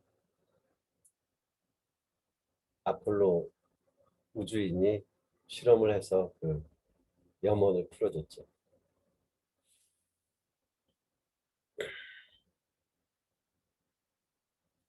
자, 그리고 이제 그 갈릴레오가 사망한 해 1642년, 제 기억으로는 그 해 뉴턴이 태어납니다.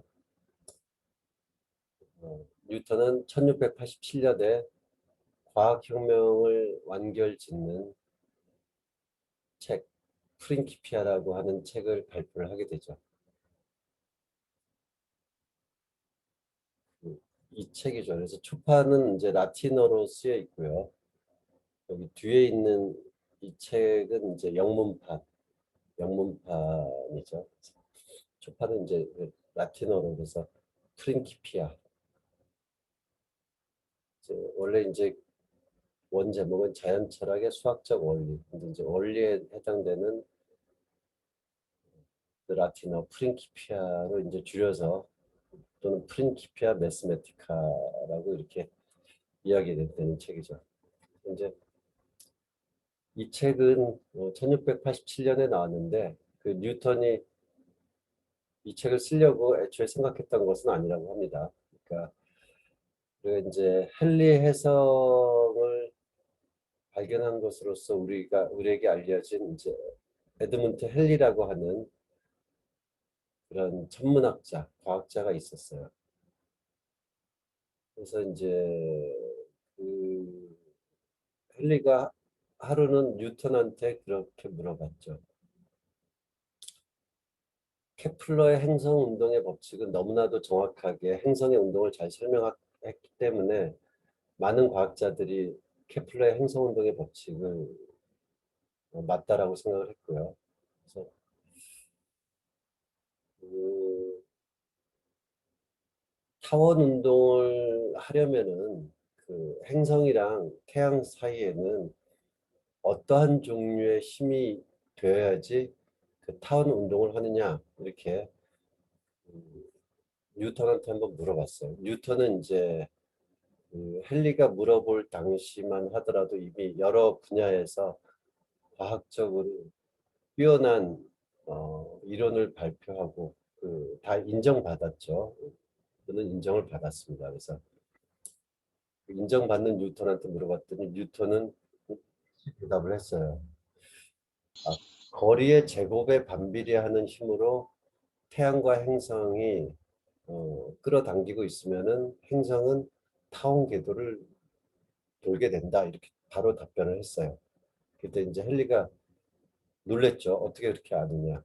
그랬더니 이제 뉴턴이 예전에 이미 다 계산을 뒀다.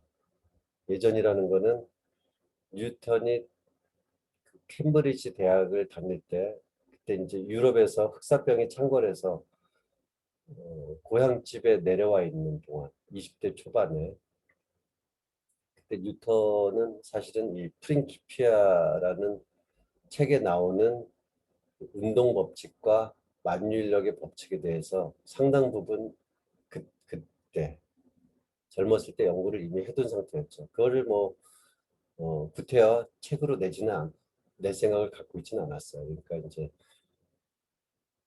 그 헨리가 뉴턴을 계속 최근해서 이거는 굉장히 중요한 거다. 이거는 책으로 내야 된다. 계속 최근을 해서 뉴턴이 책을 쓰게 됐다라고 합니다.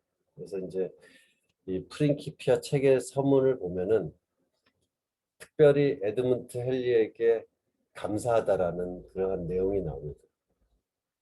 이 책을 집필하게 된 것은 헨리의 공이 굉장히 큰 것이죠.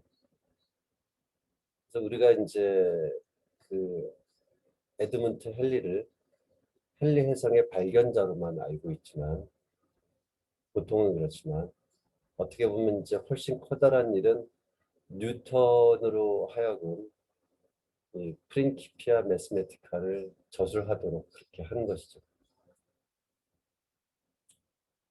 자, 뉴턴은 이 책에서 그 운동 1법칙, 2법칙, 3법칙 세 개의 운동 법칙. 운동이 일어나면은 그 운동은 이러한 법칙, 이런 원리에 따라서 작동한다, 작동해야 된다. 그런 세 가지 운동 법칙. 그리고 질량이 있는 물체들은 어느 것 하나 구별 없이 서로 끌어당기는 만유인력을 갖고 있다. 그 힘의 크기는 두 물체 사이의 거리의 제곱에 반비례하고 각각의 물체의 질량의 곱에 비례하는 그러한 만유인력을 갖는다. 그래서 이제 이 두 가지 그러니까 운동 법칙과 만유인력을 갖고 케플러의 법칙을 수학적으로 유도할 수 있었습니다. 그러니까 케플러는 자기가 법칙을 발견을 했지만은 왜 이런 법칙이 있어야 되는지, 왜 이런 법칙이 성립하는지 그 이유를 알 수 없었는데 뉴턴은 설명을 할 수 있는 거죠. 케플러 법칙을 유도할 수 있었어요. 운동 법칙과 만유인력의 법칙을 가지고. 뭐 케플러의 법칙만 유도한 것이 아니고 달의 공전이라든가 또는 뭐 밀물과 썰물 또는 지표면에서 물체가 운동할 때 왜 포물선의 궤적을 그리게 되고 뭐 이런 선생님, 예, 전체 화면으로 좀 돌려주시면 안 될까요? 예? 전체 화면이요. 지금 슬라이드 쇼가 아 그런가요? 네, 다시 해보겠습니다.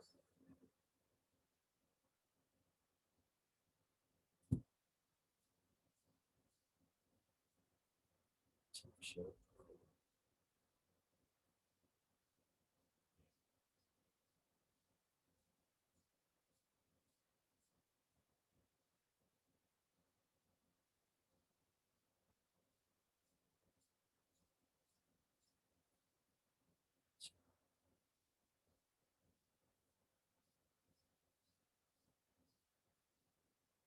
혹시 됐을까요? 네, 네, 감사합니다. 아, 예, 말씀해 주셔서 고맙습니다. 그래서 이제 뉴턴 이렇게 생겼죠. 1642년 이제 뭐 갈릴레오가 사망한 해에 태어났다라고는 하지만은 뭐 그 전생 갈릴레오가 뉴턴으로 태어났다 이렇게 말씀드리는 건 아닙니다. 이제 단지 이제 시기적으로 그러한 연관성이 있다 그런 것이죠. 그래서 어, 그런데 이제 중요한 것은 우리가 아리스토텔레스가 어떻게 생각을 했었죠? 지상의 세계는 불완전한 세상이고 천상의 세계는 완전한 세상이고 두 세계는 서로 다른 거다. 천상의 세계는 완벽한 운동인 원운동을 한다. 왜? 어, 지구와는 다른 그런 아이테르라고 하는 제5의 원소, 우주의 중심과 가까워지려고도 하지 않고 멀어지려고도 하지 않고 일정한 거리를 유지하려고 하는 속성을 갖고 있는 제5의 원소로 되어 있고 이제 지상의 세계와 천상의 세계를 엄격하게 구분을 했죠. 그것이 이제 또 우리가 얼핏 보기에도 지상의 세계랑 천상의 세계는 좀 달라 보이지 않습니까? 그래서 이제 사람들한테 그렇게 오랫동안 어, 믿어져 왔던 것이고요. 근데 뉴턴은 천상계와 지상계가 별개의 세상이 아니고 작동하는 원리가 별개가 아니고 같은 법칙으로 작동한다라고 한 것이죠. 천상의 세계, 지상의 세계 구별 없이 우주 어디서나 같은 역학 법칙, 역학적 원리와 같은 운동 원인, 힘, 운동이 일어나는 원인이죠. 이렇게 힘을 가하면 운동이 변하죠. 그래서 이제 자신의 그 단순한 그 운동 법칙과 만유인력을 가지고 세상을 다 설명할 수 있다는 거죠. 지상의 세계만이 아니고 천상의 세계까지 일관되게. 즉 자신의 그 이론은 우주적인 통합적인 그러한 이론이라고 이렇게 이야기를 한 것이죠. 그래서 이제 아리스토텔레스 이후로 혹은 그 전에서부터 분리되어 왔던 지상의 세계와 천상의 세계가 뉴턴에 의해서 통합이 됐죠. 하나의 세계다. 별개의 세계가 아니다. 자, 그 뉴턴의 이론은 지금 뭐 이렇게 화성으로 우주선 보내는 것, 탐사선 보내는 것에도 사용될 정도로 세상의 거의 대부분을 19세기 말까지 설명을 했죠. 거시적인 세상에서 벌어지는 현상, 특별히 이제 운동에 대한 것을 다 설명할 수 있었죠. 파동이 무엇인가? 파동에 대해서도 우리가 설명을 할 수 있고요. 중량 또는 뭐 유체, 흐를 유자라고 해서 이제 기체와 액체는 이제 유체라고 하거든요. 그래서 그 우리가 이제 대기의 운동이든 뭐 물의 흐름이든 이런 것들 설명할 수 있었죠. 뭐 베르누이의 방정식 이런 것도 다 이제 뉴턴의 그 역학에서 유도되는 것이죠. 유체 역학에 대한 기본 방정식 그런 것들도. 또 우리가 이제 강체라고 하면은 어쨌든 고체를 얘기하는데 고체 중에서도 이제 아주 어, 변하지 않는 그러니까 딱딱함이 이제 이상적으로 변하지 않는 그런 물질을 이제 강체라고 합니다. 그래서 조금 더 깊게 말씀을 드리면은 강체는 이제 그 물체가 있으면은 물체에 이제 물체를 구성하는 여러 가지 부분이 있겠죠. 그래서 뭐 물체의 뭐 가운데도 있고 끝도 있고 이러한 것들이 이런 상대적인 위치가 변하지 않는 물체라고 하죠. 리지드 바디. 그래서 이제 물체가 평행 이동을 하든 회전을 하든 어떻게 움직이더라도 강체는 그 중심과 끝에 이르는 그 물체의 상대적인 위치가 변하지 않죠. 그런 것을 우리가 강체라고 하죠. 우리가 흔히 알고 있는 이제 고체에 해당되는 것이죠. 그래서 고체는 우리가 이제 눌러도 들어가지 않죠. 왜냐하면은 상대적인 위치가 물질을 구성하고 있는 입자들의 상대적인 위치가 변하지 않아야 되니까 이제 들어가지 않는 것이죠. 근데 이제 유체는 강체와 달리 우리가 물이 흐른다라든가 또는 공기가 흐른다라고 했을 때 그걸 구성하는 입자들의 상대적인 위치가 이렇게 변할 수 있는 것이 우리가 유체입니다. 그래서 유체는 이제 플루이드라고 해서 상대적인 위치가 이렇게 변할 수 있기 때문에 물질을 구성하고 있는 입자의 상대적인 위치가 변할 수 있기 때문에 유체역학은 강체역보다는 풀기가 상당히 어렵죠. 그래서 우리가 이제 기상예보하는 것, 그 대기라고 하는 유체를 우리가 풀어야 되기 때문에 많이 이렇게 틀리는 거는 그만큼 유체역학은 어렵기 때문입니다. 어쨌든 뉴턴의 그 운동 법칙과 만유인력으로 상당히 많은 부분들을 설명할 수 있었고요. 특히나 이런 일도 있었죠. 우리가 이제 갈릴레오가 하늘을 망원경으로 관측을 함으로써 맨눈으로 보지 못했던 새로운 행성, 천왕성을 찾았거든요. 망원경으로. 근데 거기까지 찾았어요. 그래서 우리가 이제 태양 주위를 도는 행성의 마지막, 제일 바깥에 있는 것이 이제 천왕성인가 보다 이렇게 사람들이 생각을 했는데 자, 채팅이 와서 제가 좀 보겠습니다.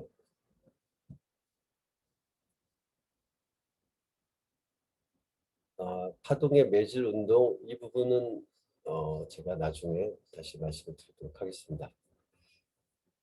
자, 근데 천왕성을 우리가 이제 망원경으로 찾아서 꽤 정확하게 관찰을 갖다가 했는데 그 천왕성의 그 운동을 갖다가 이렇게 보면은 관측 자료가 그 뉴턴의 역학 체계에서 계산한 값이랑 좀 많이 틀렸어요. 그래서 이게 뉴턴의 역학이 틀렸나? 왜 천왕성은 만족하지 않을까? 혹시 뉴턴의 역학 체계는 가까운 물체에 대해서만 성립하고 먼 것은 성립하지 않나? 뭐 이런 여러 가지 생각들이 있었죠.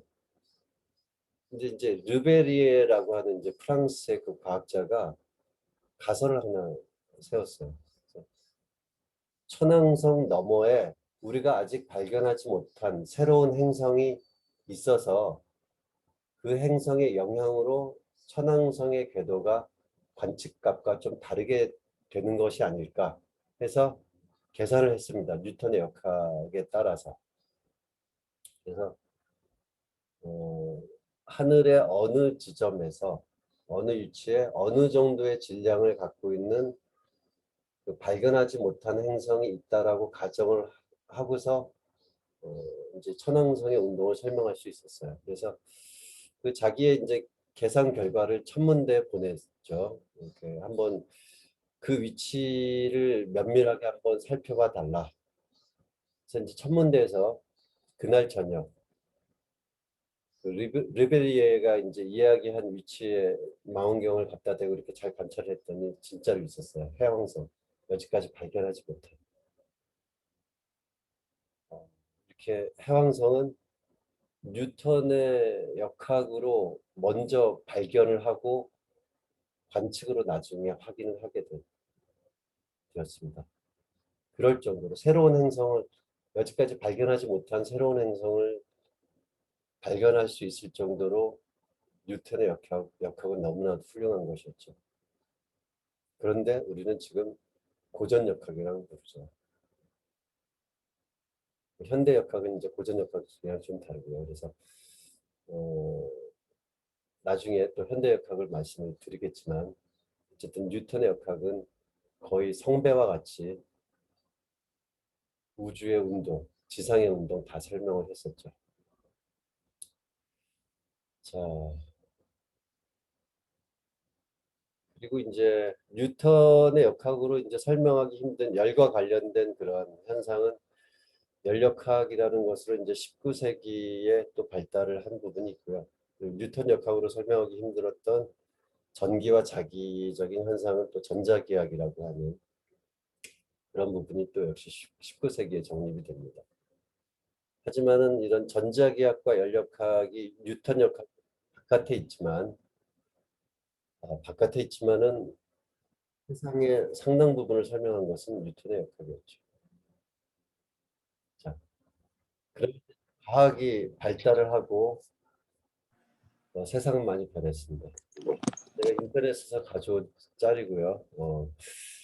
이게 이제 보름달은 음기가 충만하다. 그래서 뭐 요정이든 뭐 악령이든 뭐 드라큘라든 이런 것들이 보름달에 또는 늑대가 뭐 흡혈귀가 그 뱀파이어가 이렇게 보름달에 활동을 왕성하게 한다. 뭐 이런 사람들 생각도 있었죠.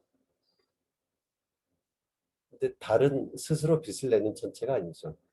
태양빛을 받아서 반사하기 때문에 달의 밝게 빛나는 거죠. 달빛과 태양빛이 다를 이유가 없습니다. 다르지 않습니다. 그래서 과학을 좀 아는 사람이 드라큘라한테 잡혔을 때 달빛은 햇빛과 다르지 않아. 뭐 이렇게 이야기를 하면은 드라큘라가 햇빛을 받으면 나는 사라져야 되는데 죽는데 그걸 깨닫고 이렇게 드라큘라는 죽고 사람은 과학을 좀 아는 사람은 어, 생명을 구한다. 그래서 우리가 이제 예전에는 이제 많은 미신들이 있었지만은 과학이 발달하면서 미신이 물러나게 됐고 우리는 좀 더 진실에 가까운 세상에서 살게 되고 사회도 발달할 수 있고 그런 것이죠. 자, 오늘은 여기까지 말씀을 드리도록 하겠습니다.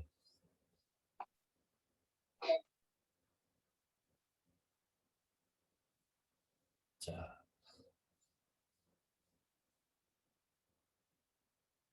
그리고 이제 아까 말씀을 드린 이제 질문해 주신 파동의 매질 운동 어떤 부분인지요.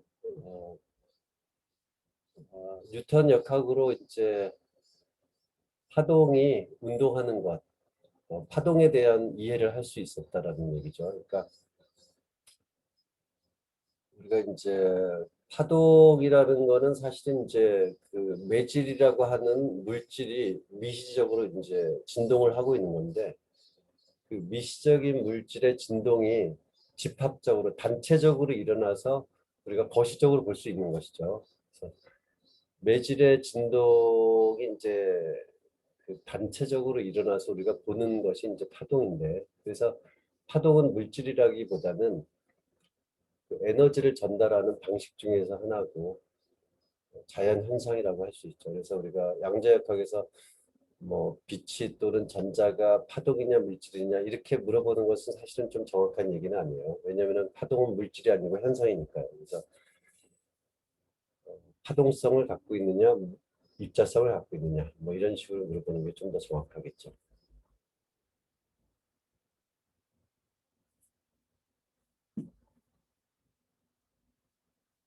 자, 혹시 질문이라든가 하시고 싶은 말씀 있으시면은 마이크 혹은 채팅으로 해주시면 될 것 같습니다.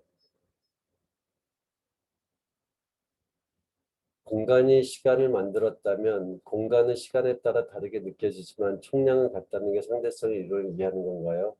운동장을 달릴 때와 걸을 때가 공간에 대한 시간이 변한다고 느껴지지만 총량은 변한 게 아니라는 것 같은지 죄송합니다. 제대로 된 질문인지 모르겠습니다. 우리가 이제 시간과 공간은 서로 분리된 것이 아니고 하나로 결합되어 있죠. 그래서 우리가 시공간, 스페이스 타임, 스페이스와 타임을 따로 쓰는 게 아니고 스페이스와 타임을 붙여서 하나의 단어, 스페이스 타임으로다가 이렇게 이야기를 하는 것이죠. 그래서 공간이 시간을 만든 게 아니고 시공간이라는 것은 같이 존재하는 것입니다. 분리된 것이 아니죠. 그것이 특수상대성 이론의 관점이죠. 답변이 되는지 모르겠습니다.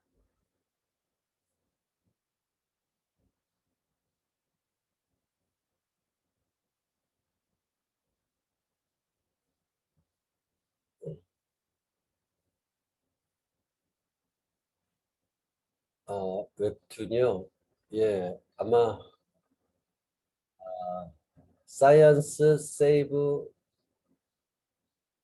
라이프인가 뭐 이렇게 해가지고 이런 식으로 치면 나오지 않을까 싶습니다. 명왕성이 왜 행성에서 취소가 되었나요? 그 명왕성이 이제 행성으로 취급받기에는 크기가 좀 작고요. 그래서 명왕성 바깥에 또 명왕성보다 큰 행성도 있거든요. 그러니까 저도 그 이유를 다 열거하지는 못하겠지만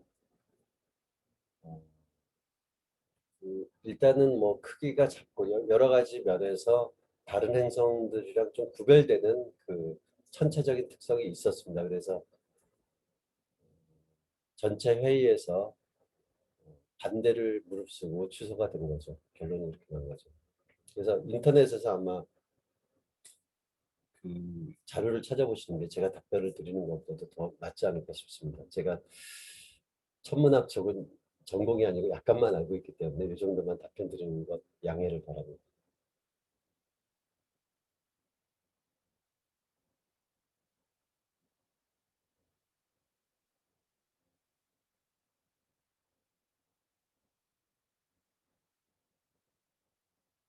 엔트로피에 대해 책을 읽었는데도 잘 이해를 못하겠습니다. 간단한 설명 부탁드려도 될런지요? 그 엔트로피를 무질서도라고 하는데 좀 정확한 해석은 아니라는 좀 생각을 하고 있습니다. 그래서 엔트로피는 이제 수학적으로다가 이렇게 또 물리적으로는 어떻게 이야기를 하냐면은 어떠한 시스템, 개가 가질 수 있는 그런 상태, 물리적인 상태가 여러 가지를 가질 수 있죠. 어떤 개가. 그러한 이제 상태의 개수, 가질 수 있는 상태의 개수, 여러 가지 상태를 가질 수 있는데 상태의 이제 숫자, 개수와 직접적으로 관계가 있는 것이거든요. 그래서 가능한 상태의 수와 관련이 있기 때문에 무질서보다는 뭐 가능한 상태수 이런 의미를 담는 그러한 용어가 더 적절할 것 같은데 그런 것이고요. 그래서 이제 엔트로피가 우리가 이제 상태를 가질 수 있는 상태의 개수. 그래서 이제 우리가 이제 뜨거운 물과 차가운 물이 이제 뜨거운 물이 왼쪽에 있고 차가운 물이 오른쪽에 있다. 근데 이제 중간에 막아뒀다가 그 칸막이를 이렇게 빼버리면은 그 섞여가지고 미지근한 물이 되죠. 그걸 이제 뜨거운 물 속에 있는 물 분자와 차가운 물 속에 있는 물 분자가 그러니까 왼쪽 오른쪽 반 정도만 가질 수 있는 상태에서 우리가 이제 상태의 개수가 늘어난 거죠. 그러니까 오른쪽에 있던 물 분자가 왼쪽도 갈 수 있고 왼쪽에 있던 물 분자가 오른쪽도 갈 수 있고 이렇게 상태의 개수가 늘어나니까 우리가 이제 엔트로피가 증가하는 것입니다. 그런 거는. 그래서 이제 열역학 제2법칙은 엔트로피가 감소하지 않는다. 자연에서는 거시적으로 그런 정도로 저는 이제 말씀을 좀 드리겠습니다. 그리고 자세하게 이렇게 말씀을 드리는 거는 몇 시간에 걸쳐서 하기도 좀 쉽지 않은 내용이긴 하고요. 자, 다음 시간은 주제가 무엇일까요? 미리 읽을 만한 도서가 있을까요? 자, 스티븐 와인버그의 어, 그 스티븐 와인버그의 물리학인가? 며칠 전에 사실은 이제 세상을 떠나신 과학자분 스티븐 와인버그라고 그래서 굉장히 이제 뛰어난 분이었고 좋은 책을 많이 썼죠. 저는 좀 더 젊었을 때 처음 3분간이라고 하는 그런 책 아주 좀 재미있게 우주가 태어나고 처음 3분 동안에 어떤 일이 일어났다 이런 책 읽은 기억이 나고요. 몇 년 전에 번역이 돼서 나온 역학 물리학에 관련한 스티븐 와인버그의 또 책이 있고요. 그래서 저는 그 책이 괜찮은 것 같습니다. 그래서 이제 그 입자 물리학 쪽에 굉장히 중요한 일을 했던 분이고요.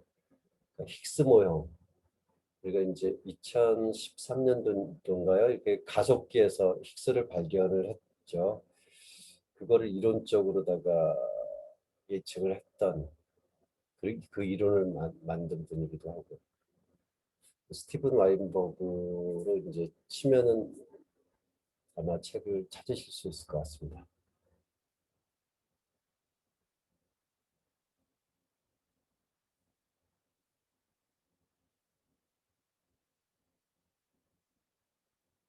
자, 오늘 쉬는 시간도 없이 이렇게 또 왔기 때문에 오늘 여기까지 말씀을 드리고요.